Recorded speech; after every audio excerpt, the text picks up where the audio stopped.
All right, everyone, thank you so much for joining us. We'll go ahead and get started. Once again, my name is Desmond Martin. I am Program Coordinator at Next Wave STEM, and I'm also going to be our webinar leader for today. I'm really excited to join you all and really appreciate each and every one of you for taking a little bit out of your time for what has been just a very crazy time the past few weeks. And I'm also especially thankful for each and every one of our educators who is working really, really hard to empower their own students. That's why we're here today. We want to make sure that for as much as we can do, for whatever our particular individual school situations are, or our students' home situations and their access to technology, they're able to take advantage and still learn some really powerful STEM concepts, even as they're sheltering in place or maybe doing distance learning. So today, Next Wave STEM, we are very, very proud to present to you some ways to introduce drones to your students while they're at home. I've been told that a great place to begin is at the beginning. So this is the part where I talk a little bit about who we are at Next Wave STEM. Maybe you have heard of us. There's a decent chance that maybe you haven't heard of us. We are a startup company. This is year 3 for us. And without really reading anything here on the slide, I can say that we're founded with this idea that being hands-on with the technology, especially for young students, is transformative in the way that they learn about concepts in STEM. It changes their mindsets from being those who are just consumers of technology to being producers and creators of technology. And that's got massive implications, not just for our own students and their own educational achievement, but also from the perspective of creating students who are problem solvers that we need for a world that we can't predict.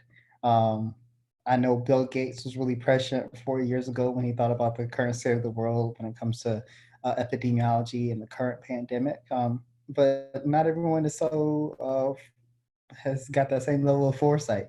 Um, we're going to encounter some issues, some major global scale challenges that we're going to need mathematicians, technologists, engineers, and scientists to help solve. And at Next Wave STEM, we want to empower you, our teachers, to not only expose but really enrich our students in those kinds of skill sets, but also through your good work, transform the outcomes for our students and for the world. So I'm going to push right into it because we've got quite a bit to cover.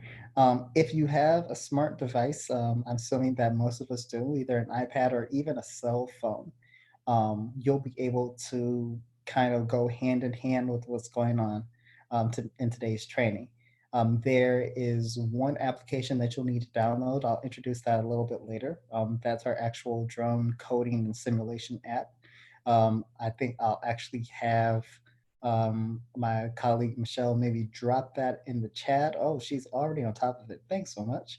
Um, and then I want to talk a little bit about our goals for today.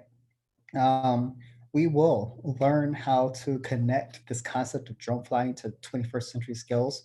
Just thinking about how we can make those direct links between what working with this technology looks like to the kind of skills that students will need to thrive in a future marketplace.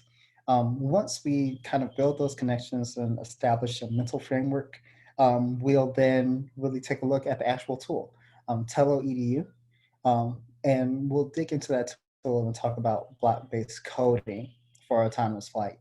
Some of our students may have some experience with computer science already, whether that's doing some HTML work or some JavaScript. Some students may have literally no experience, may not have any idea of what code is, what it looks like. Lots of our teachers have very minimal experience with computer science. This tool is something that's going to be a great introduction, not just for students, but for educators as well, as we're learning more about teaching computer science. And then we'll make those connections to drones. And then after we cover a couple of examples for what that looks like working with students at home, we'll talk about next steps for you as an educator, things that we can do it next way STEM. That if you sign up in an email following today's webinar, you'll be able to take free advantage of for free with regards to lessons. But then we'll think about things that you can do on top of what we've done today to continue to enrich your students as they're working from an out of school time or just remote learning perspective. So we'll go ahead and dig in right from there. Um, the reason why I always start a conversation about drones with a definition is because I think it helps for us to establish definitions for ourselves as adults that are different than what we might have already conceptualized and maybe what some of our students have conceptualized. A lot of our students, when they think about drones, they think of it as a toy, um, something that you might go to Walmart or might go to Target or go to Amazon and purchase. Um, really cool toy that lets you do some really fun things with it, but unless I am quote unquote serious about droning, it's just a toy. It has a camera on it. It's cool. I like taking pictures of myself. I always want to shift the paradigm with our students and with our teachers. So we start with a very, very basic definition. A drone is a remote controlled pilotless aircraft or missile. The technical definition is UAV, Unmanned Aerial Vehicle. And the reason why I love this definition is because we can start to build some connections right away to the ways that drones are being used in the real world and some ways that we're already very familiar with if we don't even realize that we're very familiar with these ways that drones are being used. While our children may conceptualize as drones as toys for a lot of us who are adults, the first time you really heard that word drone over and over again was back in 2001 when we started using drones as a military tools.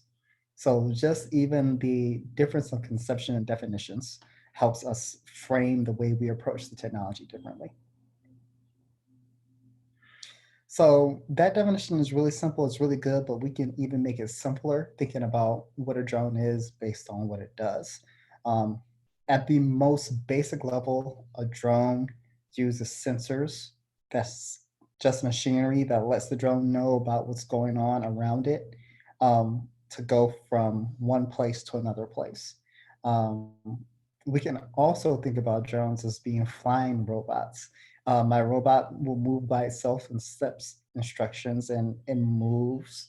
A drone is very similar, except it happens to fly most of the time.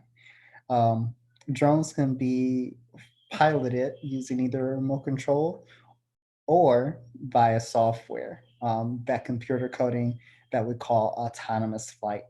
And that's one connection we can make right away. Some of us were flying RC helicopters or RC airplanes.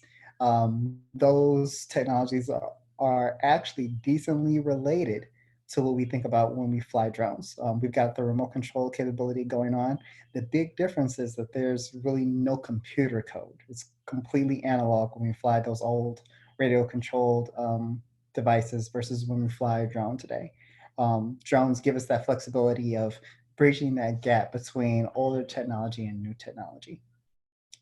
And the amazing thing about drones is while the technology is relatively new with regards to using computer code to help fly our drones, the concepts of using computers to fly not just drones, but other types of aircraft has been around for a long, long time. Um, as a kind of an aside, when you think about taking a cross country flight, oftentimes your pilot gets that plane up to cruising speed, then turns on autopilot. Technically, at that point, your pilot has transformed their traditional aircraft into a drone. It's a computer giving a machine instructions, and the machine is following those instructions in order to move. So, in the real world, we see drones that range in size from as small as a hummingbird, if we're thinking about a surveillance application, to as large as a jumbo jet, 737, 777. Drones give us lots of flexibility in what they can do based on their size and on their equipment. So The big question, because if we want to change our students' mind frames about thinking about drones, we have to be able to point to things that drones do today. And they do all kinds of amazing things. I've already mentioned being used in terms of military tools, taking off and then deploying munitions or ordnance someplace, or even taking pictures. But drones also are serving an increased role in public safety applications.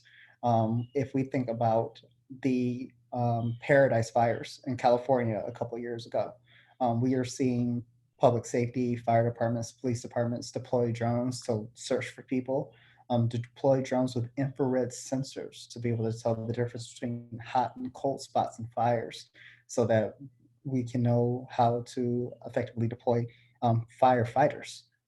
Really big change from the kind of tools that we had even 10 years ago. We are seeing increases in logistics and delivery uses for drones.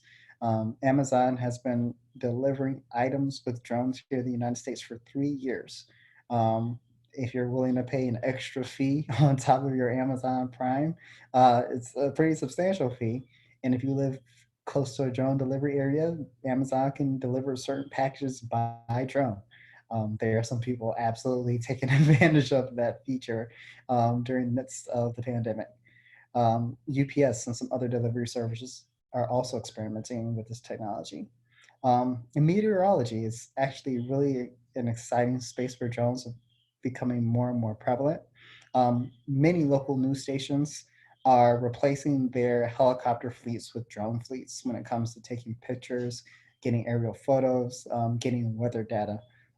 It's a much more cost effective, it's safer, you eliminate the pilot, and there's much less of an environmental impact as well. So we're seeing that level of meteorological science diversified. But if we think about a flight aircraft that's flying by itself, we're even seeing extraterrestrial science being done using drones. Um, Whenever we send a rover to Mars, which isn't very often, but becoming more and more frequent, we have to understand that those devices are so far away from Earth that we cannot remote control them. It takes at least 8 minutes for signal to get from Earth to Mars. So what do we do? We have our devices control themselves. As things are landing, as things are moving around the Martian surface, they are autonomous. So we're seeing drone technology applied in that way. And there are current NASA missions, extraterrestrial exploration missions in place right now that will be deploying helicopter style drones to other planets to do even more exploration. Really, really robust things that are happening in space. So now we finally make our hard turn and we talk about flying drones using computer science. And this is the fun part where I introduce our tool. And I'm going to be really, really good this time. The last time I gave this webinar, I pressed this for time a little bit. I want to make sure that we have time when we get to the end. So for Q&A. So I'll make sure that we talk about this tool, but we'll also have a chance to do some demonstrations of what your students can do with this tool as well. Michelle shared this in the chat a little bit earlier. And here is the application that we'll be using today and that your students can use completely free, downloaded from the Android App Store, from the Apple App Store. TelloEDU is a platform that allows our students to fly actual real physical drones from their smart devices, iOS and Android enabled. We can really take advantage for our purposes as instructors because it offers a simulation mode.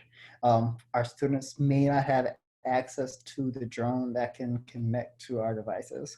The TelloEDU application is designed to connect to an actual physical drone. And generally speaking, we would have that drone in our classrooms. Working with Next Wave STEM, we're helping and partnering schools with that equipment and that technology. If we're not in schools, we don't have that capability. Our students may not have the ability to go out and buy their own drones. So we'll want to simulate that flight instead so that we can have an idea of what's going on.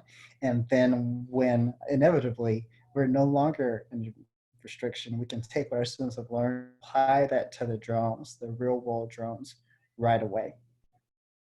So at this point, what I will do is I am going to set us up with a little prompt. We're going to come back to this idea of what a drone is.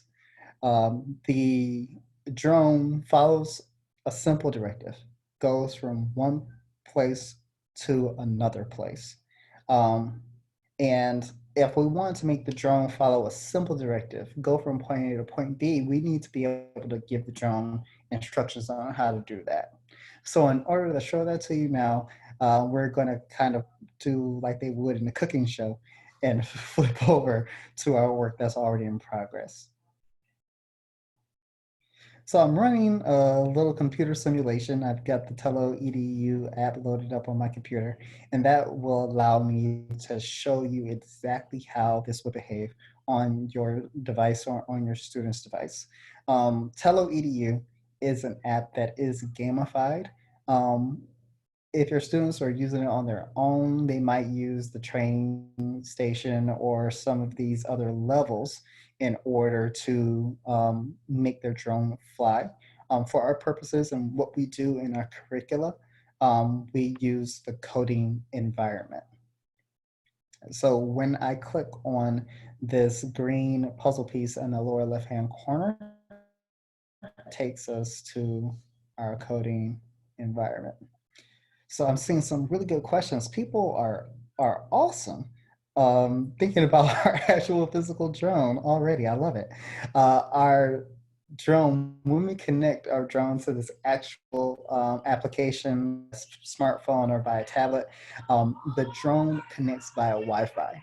If you've ever set up a Google Home or an Alexa, if you remember that mundane process where your home assistant was connecting to your Wi-Fi network, it actually made its own Wi-Fi network to begin with.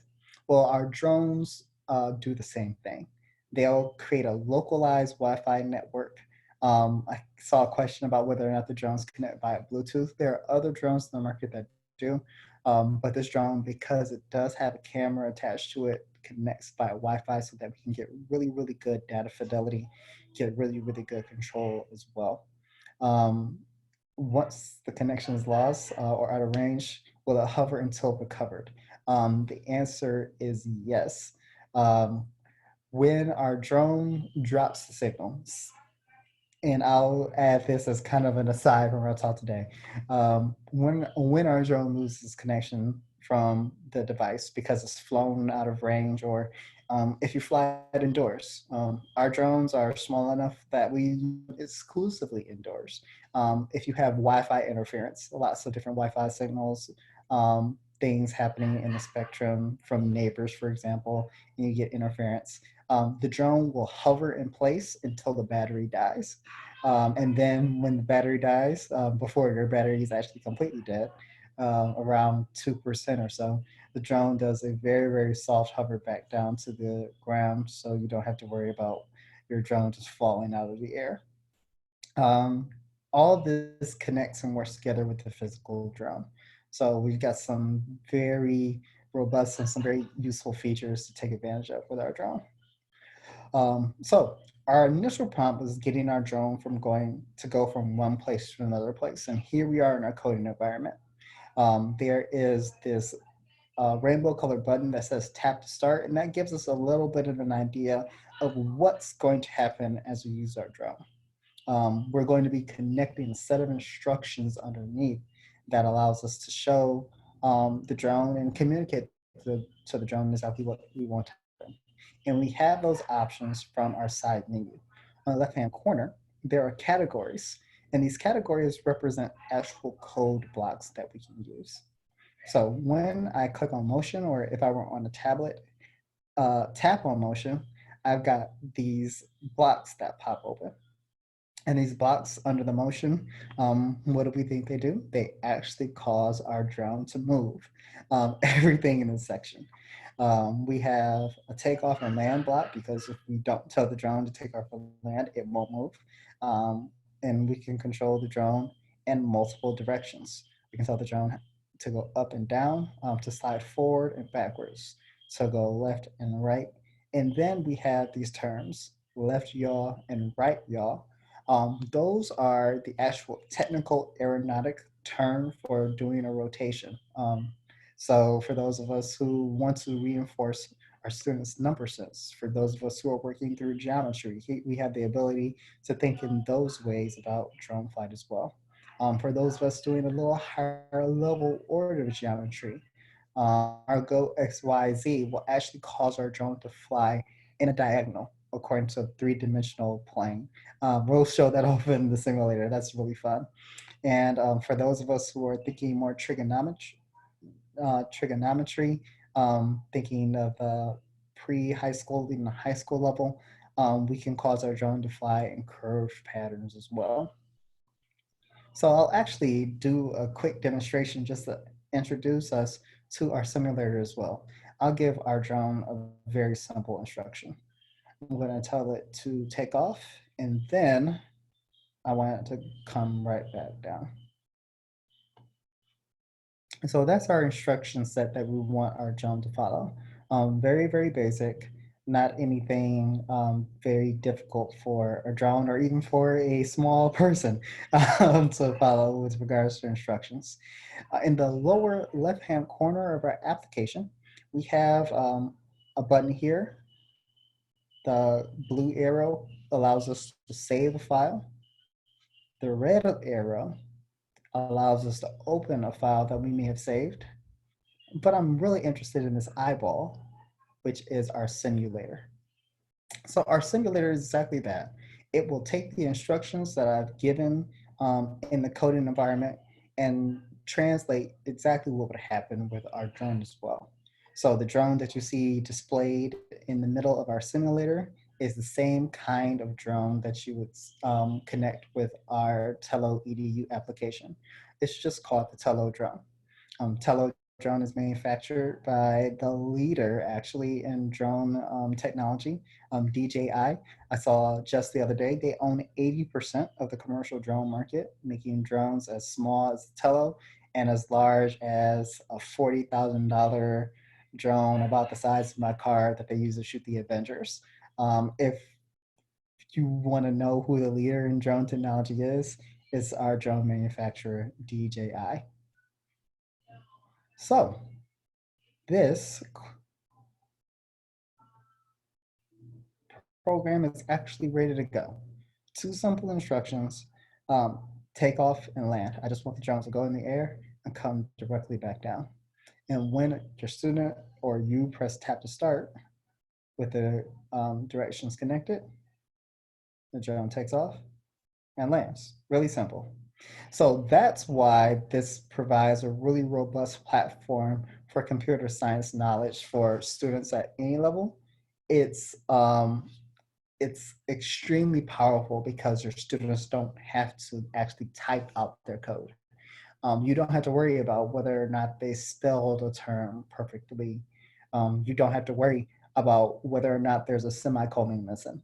You don't have to worry about whether they're missing a comment here or there, or something is broken or you get an error. It is simply selecting the instruction that they want, connecting it in a chain, and that causes the actual machinery to respond the way that we want that machinery to respond.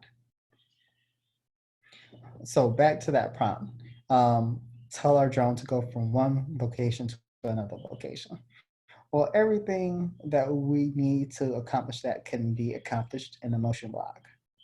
So in this situation, what I'll do is I'll select a random motion in this case. Instead of having the drone stay where it's at, maybe I'll just want the drone to fly backwards. I'll tell the drone to take off. I'll drop in a back block and I'll change this distance. Our application is in metric units, flying in centimeters. I find that to be a really, really useful tool to use in terms of units of measurement. One, because we're still kind of persisting. We're stubborn here in the United States when it comes to imperial units. This gives us an opportunity as educators to really shift the mindset and even do conversion from imperial to metric units. But this also gives us another level of precision. Our drones are precise when it comes to being able to measure how far they fly. Accuracy can vary with respect to how far the drone actually flies, just because of environments. If you've got air conditioning on in the room, or if you're flying outdoors and there's a gust, and you set it to fly for 315 centimeters and it only flies for 310, we can see some variances there, but nothing big enough to really change our experience. So I'm going to change this distance. I'm going to have our drone fly backwards, in this case, 300 centimeters. And I'm going to connect our land block. So let's tap to start. So just that easily, our drone has accomplished that first idea with 3 blocks of code, with 3 instructions. We have actually changed the way that our students understand about how drones fly. And that gives us the ability to start thinking in terms of abstraction. Now that I can make the drone move, I can create scenarios where my students have to think about why the drone is moving the way it is moving and what we're trying to accomplish with that movement. And then we're going to layer our mathematics and our computer logic skills on top of that. Because everything that we've done is really, really basic. But the great thing about Scratch is even though it's drag and drop, even though we're not typing in anything really robust with regards to how rigorous or how difficult our coding components are, we're still able to build in some really, really powerful experiences. So looking over back to the left in this control panel, kind of popping the hood on our program a little bit, we can learn some more about what makes Scratch coding and drone control really, really powerful tools. I'll pause for a little bit because we actually have a question. And our question is there a way to manipulate the Tello using a Mac? And this is from Frank. Frank, as of right now, there is not a way on Mac computers to manipulate the TelloEDU drone via the application. One thing I will encourage you, and I'm thinking for our higher level learners and for our higher level computer science teachers, the TelloEDU drone is able to be manipulated via Python. The software development kit, the SDK for Tello, allows you to actually get underneath the hood. And for students and for teachers, for that matter, who have Python experience, you can actually do autonomous flight through Python coding. What we're working with today, Scratch, this open source block-based style coding, is really, really useful, really good for beginners. Python is the future of computer science education. Just 2 years ago, Python overtook HTML and JavaScript as the #1 taught computer science language in high school computer science courses. So while we don't have a hard and fast way like this, where we're dragging and dropping blocks, um, if you're enterprising, if you have the knowledge, you can kind of get underneath the hood, do some Python coding, and do those controls from Mac as well. Really good question. Mixed Wave STEM doesn't have those direct materials to support that yet, but that's something that we're looking at adding in the future, and we're really, really excited to dig more into those capabilities. Really great question. So going back a little bit to our programmatic knowledge, some things that we can empower our drone to do some more. But as we're giving instructions to our computer, we always want to be efficient. We want to create scenarios where as we're building abstractions, thinking about what our drone can actually do and accomplish in the real world, we don't want to spend an unnecessary amount of time dragging and dropping blocks. Why do with 50 blocks what I might be able to accomplish with 5? So in this case, maybe I'm thinking of a scenario where I would very much like my drone to patrol an area. I want my drone to fly in a specific neighborhood or specific area just around my house, or maybe I just want my drone to fly to show off that I have a drone. Well, I could tell my drone to fly around and use a bunch of different blocks. I could, for example, and I'll delete the back for now. I could tell my drone that it's going to take off, that it will fly forward some distance, we'll say 200 centimeters. And after it flies forward, that it would make a right-hand turn. Why right? Oh, that's the wrong one. Uh, why right? I think just because I'm right-handed. So we'll tell it to right yaw at a 90-degree angle.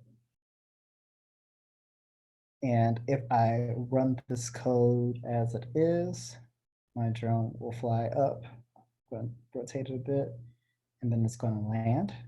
I mean, I could do that, and I could maybe drag and drop a bunch of fours and rights so I could go have it go in squares. Or I could take these simple instructions and drop them into my repeat for a limited amount of time. Let's say my drone will repeat this takeoff and fly right. Well, now, instead of writing what would be 20 blocks, I've literally got 5 blocks here. Take off, repeat, forward, right yaw, and a land. And then my drone will do a lot more with respect to its actual motion than it looks like I've set up. And that's just using basic programmatic knowledge.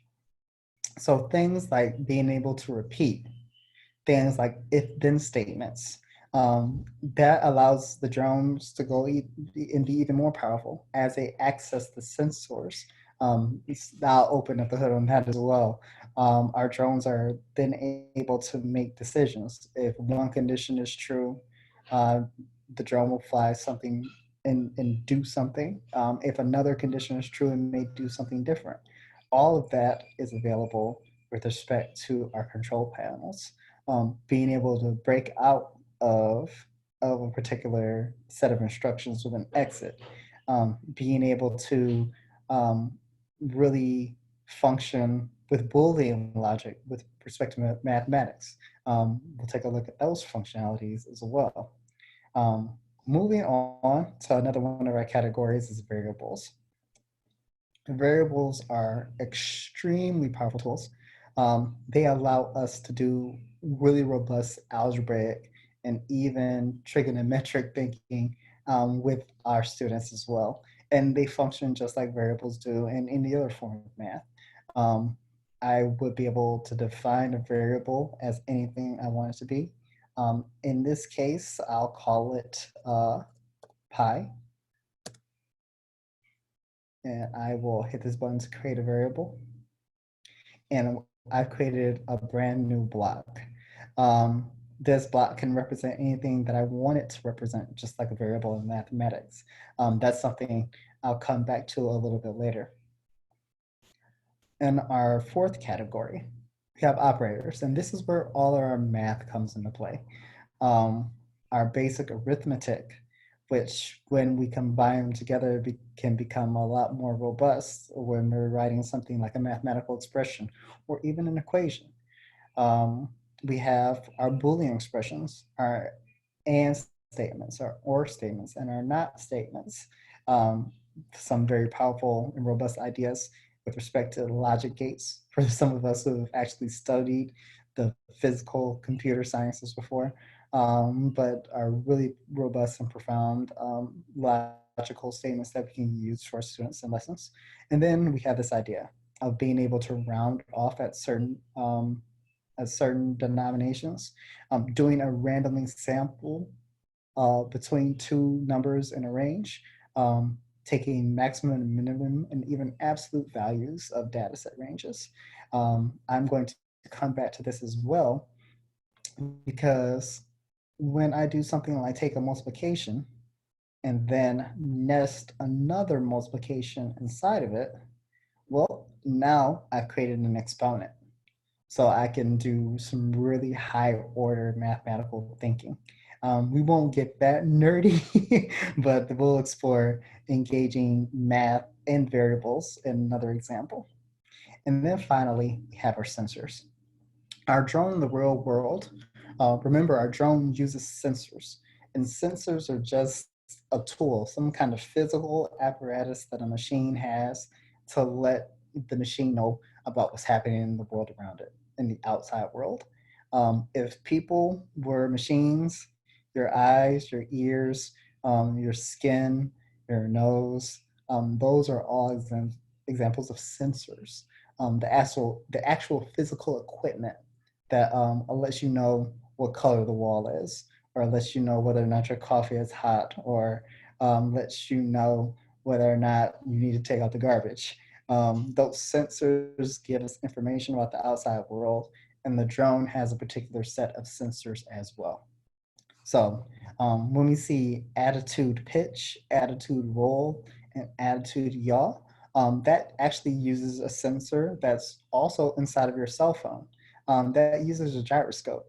And by being able to detect your drone and your phone's orientation with respect to gravity, it can actually measure, take an angle measurement of how much the drone is tilted forwards and backwards, left to right, and how much is rotating from a particular position.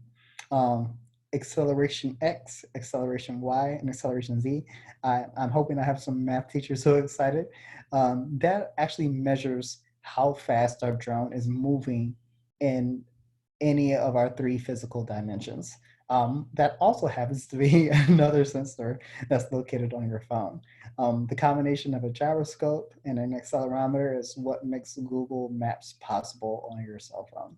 Um, and there's even more robust. I feel like I'm just peeling back layers off an onion here, because our drone, when it is connected, and I'll just leave the simulation briefly for this. When our drone in the real world, our drone actual, is connected, there's a little panel here with an eye on it. The eye is for information. We'll actually be able to connect our drones and get real-time flat data for what our drone is doing, direct feedback. We'll be able to measure in real time how much our drone is tilted, how fast, with respect to a percentage of G-force, our drone is accelerating in any direction. And then we've got this really amazing stuff down here as well. I'll jump back into our simulation for this. So opening up our sensors, we have the gyroscope and the accelerometer, but we also have an infrared thermometer that's attached to the bottom of our drone. Able to take a reading from a minimum temperature and maximum temperature in an area. We have a time of flight sensor. It's a specifically slightly different type of camera than a normal camera attached to our drone that allows us to be able to measure some kind of distance from the actual camera sensor. Our drone has an infrared thermometer, not infrared thermometer, I'm sorry, a laser rangefinder attached to the bottom of the drone as well. So we're able to take fine distance measurements for how close we are to an object that's underneath the drone. And then, because there are some federal regulations with respect to flying drones, um, our drones are able to measure, take a barometric. They can know how far they are up in the air column, but also just give you some basic information about the air pressure. Once again, allowing us to do some more robust things when it comes to meteorological sciences with our drone. So I know this is kind of like a fire hose of information for what our drones are able to do. And the question will be, okay, Desmond, this is all great. This is good. You've given me all this information. Give me an example of what this looks like actually in my classroom. And to that challenge, I'd say, oh, I'm all the way here for it. So let's say I want to, and this is going to be a little bit higher order. Let's say I'm giving my students a scenario. We've already done the most basic, take off, come, go to a location. And we've kind of abstracted a little bit to a different scenario. Make my drone fly in a particular pattern, in this case, patrolling around my house. Well, let's engage some of their algebraic thinking a little bit. And that's why we've created a variable. So I'm going to delete these sets of blocks, just dragging and dropping over into this trash can. And the scenario that I would have for my students is that I want my drone to fly to three different locations. And instead of using a collection of blocks, I want them to be as efficient as humanly possible. Now, the locations are in a straight line, but they're increasingly further out from where they started. Well, there are a couple of different ways I could go, with regards to how I approach this problem, but I want to be as simple as I can be. So I'm going to write a more generalized program that I can kind of change very simple parameters to later on. I'll start with this idea of having a variable. I'm going to set, I'm going to have my drone take off first. Then I'm going to set a variable, in this case pi. We know that pi should be 3.14, but we'll say 314 for the sake of not having or trying to have my drone just fly 3 centimeters. And now that pi is set, we're going to think about some motions. I know I want my drone to fly to 3 different locations, so I'm going to adjust this because I missed. One thing to definitely pay attention to is to our targets as we're dragging and dropping. I'm going to have a repeat this flight pattern 3 times. And the flight pattern that I have in place is this. It's a motion flight. I want it to fly forward. And I'm not going to have it fly forward just 100 centimeters. I'm going to adjust this. I'm going to have it fly forward pi centimeters. And when it gets out pi centimeters, we're going to abstract that it's landing, dropping off a package. And then we're going to abstract again that it's going to take off. Now that my drone is back in the air, I would like that drone to rotate to the right for no real reason, because it's just going to do a 180-degree rotation. And then it's going to fly back to me. And how far is it going to go? Fly back? It's going to fly back again, that pi distance. Great. This program will have the drone take off and fly to a spot 314 centimeters away from me, turn around and come back. And I'll have it do that 3 times. But I know that each distance I want the drone to fly out to is going to be greater than what it did previously. So I'm going to make an adjustment. When my drone gets back to me, I'm going to have my drone do 2 things. I'm going to make my drone rotate again, another 180 degrees. And now I'm going to deal with this variable again. I'm going to change pi. I'm going to change the variable now. And I'm going to change the variable not to a static number, but instead I'm going to use an operator. I'm going to use mathematical thinking. I'm going to change pi to pi plus, in this case, let's say 50 centimeters.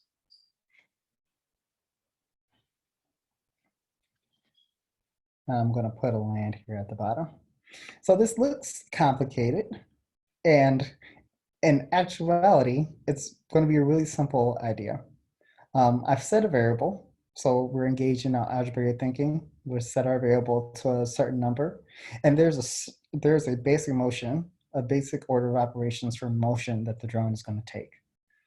It's going to take off. It's going to set the variable, so it's already in the air. It's going to fly forward the distance, land, take off again, turn around, fly back to me that same distance, flew forward again, rotate one more time, so it's pointing in the same orientation it was before.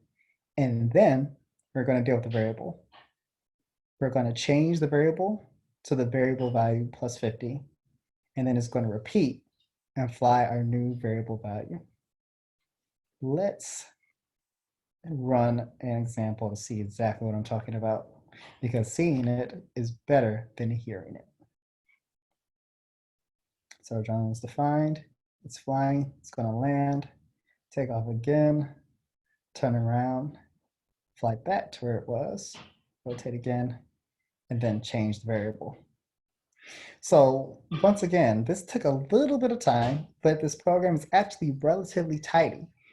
In about 10 blocks, we've built a drone that can do something that we can imagine it would do in real life, which is take off, go to a location, drop off a package at a location, then come back to the location from which it began. And then after it's done that maybe 3 times, that battery will be dead, so it's time to land and recharge. Um, really robust chances for us to expand upon our students' thinking and build in the computer science thinking and the um, mathematics that just come into moving any object around three-dimensional space. So I'll pause again here because we have some really good questions coming in. Um, and I know Michelle's answering some of these questions right now. Um, will this work on a Chromebook, Mac, or a PC? Great question. Depending on your school district's policies regarding their Chromebooks and allowing Android apps to work on them, on Chromebooks, yes. If your Chromebooks are enabled to run Android applications, they'd be able to connect and run this application. Right now, this application with the drag and drop functionality is not available on Mac or PCs. What I'm running is just a one-off simulation that I'm not able to connect directly to a drone. That's something that we're definitely working on. And something that we reach out to the application developer about. Really good question. So we're gonna segue back a little bit to just keep us on schedule. So we've seen our drone take off and fly and do more than just that simple directive of taking off and flying and rotating. We've seen the drone integrate and do basically what all machines do, which is follow computer programs. Computer program is a simple set of instructions or a not so simple set of instructions. It might be millions of instructions, but our students can be encouraged because they can use maybe 5 sets of instructions to do a simple task, or they might use 13 and think algebraically to do some more complicated tasks. TelloEDU and working with our drones in general allows them to think across a broad array of different subject matters and different applications when we think about whether we're engaged in the math or the engineering or the technology acronyms in STEM. So it might not seem super apparent, but our drones are also able to really bolster everything we think about currently as 21st century skills.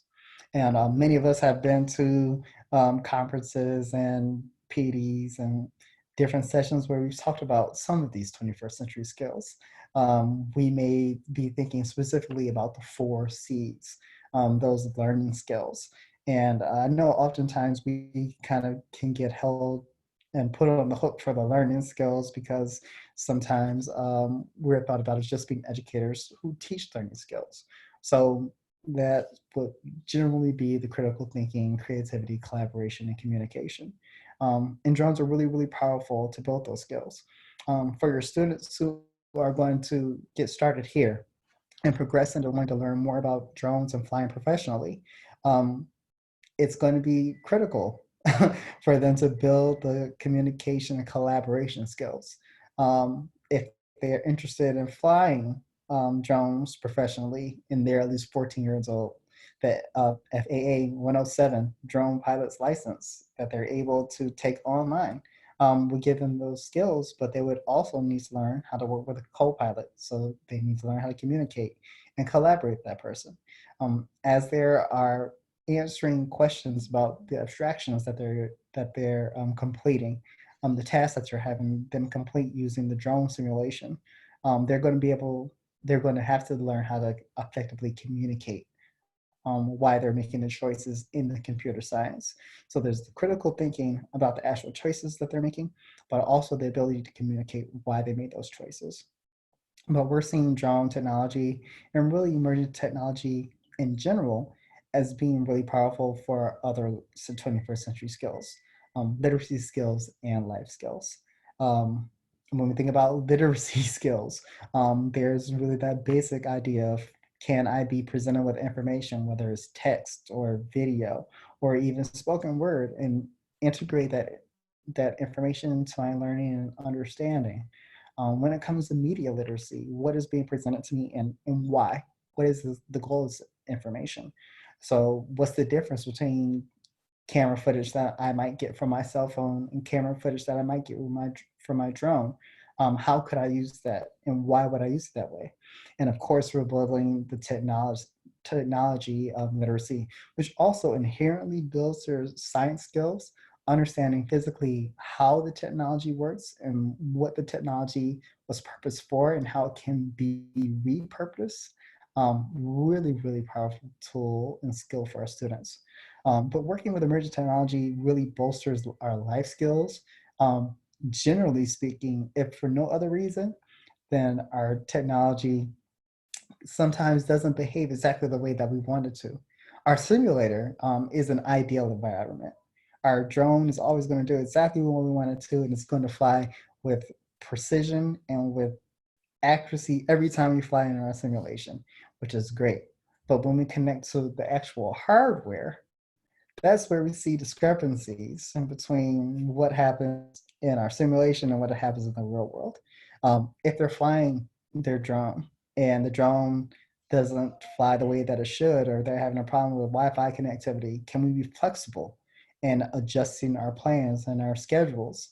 I'm talking to a bunch of educators, so I know that you all know what it means to be flexible when our technology is not cooperating with our lesson plans. Um, we're having to build leadership when we're working in teams. Our curricula in the in-school setting is designed for teams of three. We're thinking about a coder and a pilot in command and a spotter. Can we lead? Can we be responsible in thinking about using our drone safely and using our drone towards its intended purpose? And can we build up those social skills when we have disagreements and even arguments about the direction, literal and metaphorical, that our drones should be going in? Can we resolve those conflicts? These skills are just here to encourage and build up your students' abilities to be competitive in a changing job market. We understand the more these skills that your students have, the better off they're going to be. And drones will continue to help them build their reservoir of these skills. So we actually already covered the four C's. Um, but on top of building out those more generalized 21st century skills, we know that we're also responsible for um, this actual academic rigorous standards. And flying drone technology helps support those standards as well.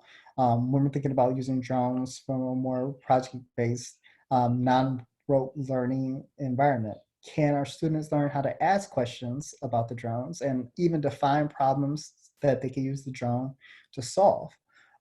Can they develop models?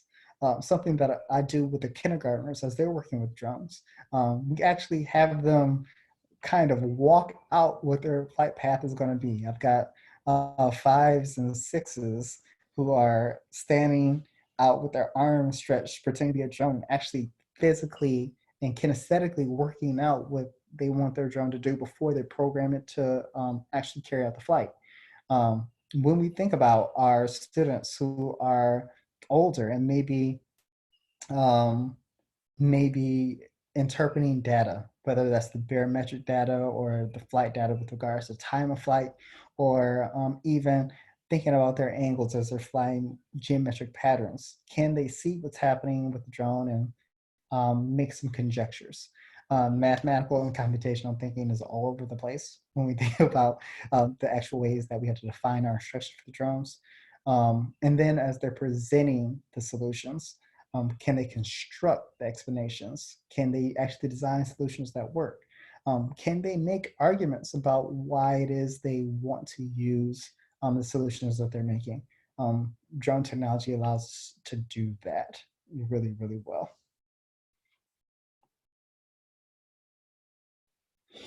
So, with a few minutes that we have left, we're kind of racing towards the end here. Where do we go next? Two things that you're able to take advantage of today immediately that will help you kind of build upon the next steps just outside of what we share with you today. And TelloEDU is free for your students to use. You don't have to go through us. You can just jump onto the App Store and get it. For you, what do you need to kind of continue to build that support? Well, the first thing is lessons, equipment, and of course, you're kind of already in that mode, professional development. Um, if you go to nextwavestem.com/professional development right now, you'll see a list of our professional development schedule going on until the end of April at the very least. I can almost guarantee you we've got some things happening in June as well. Those professional development sessions, and we're running doubles of each topic, are designed to support you in this emerging technology. So we'll dig into what working with drones in specific situations look like more in those professional development. On Thursdays, we are doing 3D printing. If students are looking for another way to diversify their thinking, we're going to do design for 3D printing, and we'll think about computer-aided design, things that your students can do with just internet connection at home to continue to build some of those tools. But Next Wave STEM, we're here for you to support you through other professional development opportunities. And if you're wanting to get hands-on with the equipment, if you as a teacher, for example, wants to teach remotely and would like to have a physical drone to show off or figure out a way to get physical drones to your students, we're here to support you with that equipment as well. The second thing is get connected with us on social media. We are doing things all the time at Next Wave STEM, reaching out to not only school partnerships, here in the Chicagoland area. We're based in Chicago and serving Chicagoland, but we're reaching out to partners all the time and trying to do some really robust thought leadership during this time. You also will have here my email address and my colleague Michelle Russell's email address. I'm a program coordinator. Michelle is one of our STEM trainers. We're both also actively writing a lot of the material when it comes to lessons and curricula. So you can reach out to us all the time. And then one thing that I will follow up with everyone, if you're interested in learning more about how you can bring the programs into your school, you're ready to make that robust conversation. Um, we have Jared at Next Wave STEM, who's one of our Chicago school partnerships for public schools. And then we have Segundi at Next Wave STEM. Don't worry about spelling that one. Michelle's going to drop that in the chat. She's there for our parochial and private school partnerships as well. Um, so that is actually all I have. There's 2 minutes left, and I want to leave the chat open for those of us who may have some questions. I see some things flying back and forth in our chat box. It's really fun. Oh, someone met Udit. Awesome. Oh, really good comment here about differentiations. Can students explain why they chose blocks to program their drone? Can they do something in a constraint? Let's say I want them to fly a robust pattern and only give them 2 blocks. Student differentiation, especially thinking about programming logic, is really powerful with use for Scratch in drone flight. Really good example. But are there any other questions about the drone or the material or anything. Oh, really good one. Creating a maze for the drone to fly through. Yes. Even more fun if you try to recreate that maze in real life. Because if they are flying an actual drone and trying to fly through a physical maze, because there's differences in how things simulate and then how they fly in the real world, slight differences, you can see all kinds of, of collision. It's really exciting opportunity there. Oh, another thing I want to mention, and I just touched on it very briefly. You'll be following up. Well, you'll be receiving a follow up from me with an email. In that email, you will be getting a direct invitation to our next PD session happening on Thursday. I'm dealing with 3D printing, but also for those who are trying to clock their ISB hours, that takes you to the form that you'll need to fill out in order to have your ISB hours clocked. And then there will be a link to the recording of this webinar as well as the webinar slide deck. So if there was anything else that I may have said that you may have missed, or if you just want to get a chance to go through it one more time, that will be available for you as well. Well, I thank you all so much for attending. I appreciate you. I'm really hopeful actually that this is useful for you and your students. I'm hoping it's fun. I'm hoping that it's engaging. I'm hoping that it's a great way to really engage your students as they continue to learn and learn about emerging technologies. Have a great day, everybody, and we will be hearing from you soon.